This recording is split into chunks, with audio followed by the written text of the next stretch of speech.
Dan di talian ialah penganalisis politik serantau Karim Raslan yang juga Ketua Pegawai Eksekutif KRA Group, dan beliau kini bersama Awani 745 dari Jakarta melalui talian telefon. Karim?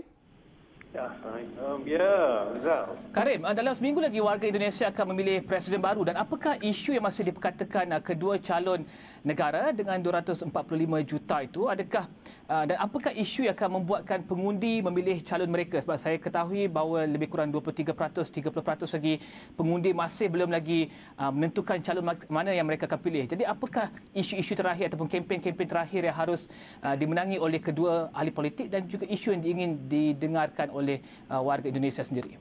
Ya.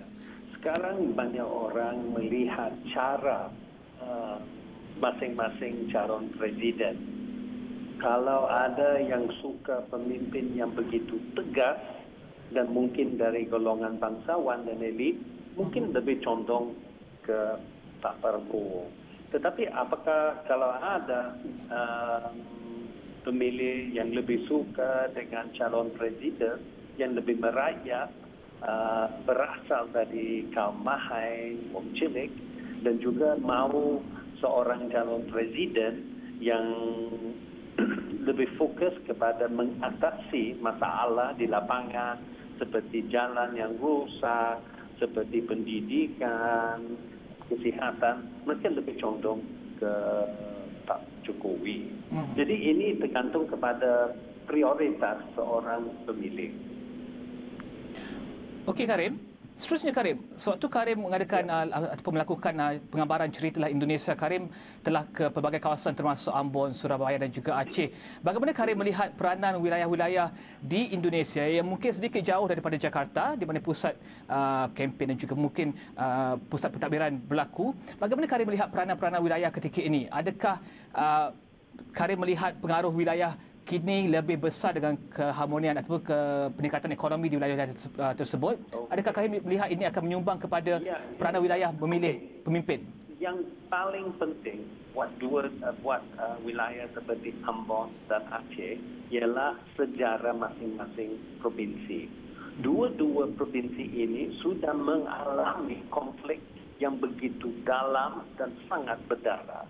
Oleh sebab itu, sebab konflik di dua-dua tempat sudah redam dan tidak ada lagi, warga di situ lebih mementingkan keamanan daripada apa-apa lagi. Jadi buat mereka, siapa yang bisa membawa keamanan, sebab dari keamanan datang kemakmuran, kesejahteraan rakyat. Jadi buat mereka di Ambon dengan Aceh, keamanan yang paling penting. Untuk warga di Surabaya itu sedikit berbeda. Sebab Surabaya ialah kota nombor 2 ya di Indonesia. Dan kota ini sangat fokus kepada bisnes, industri, perdagangan dan jasa. Oleh sebab itu, warga di Surabaya lebih fokus kepada apa visi dan misi masing-masing calon presiden, khususnya tentang dunia bisnes, tentang ekonomi, dan juga apakah mereka mau mengatasi beberapa masalah yang menghambatkan kegerakan ekonomi, seperti korupsi, seperti infrastruktur yang lemah. Jadi perspektif mereka beda. Dan juga di Surabaya kita harus ingat bahawa Surabaya ialah kota yang paling penting dan paling besar buat kaum Nahdliyin, yaitu Nahdlatul Ulama. Dan oleh sebab itu, warga Nahdlatul Ulama lebih fokus kepada siapa antara dua-dua calon presiden lebih dekat dengan para kiai, para ustaz, sering kunjung kepada pondok pesantren dan sebagainya. Okey, terima kasih Karim. Okey. Dan kami akan terus bersama dengan Karim untuk mengetahui perkembangan pilihan raya presiden dan pemilihan presiden di Indonesia yang akan dijangka berlangsung pada 9 Julai ini.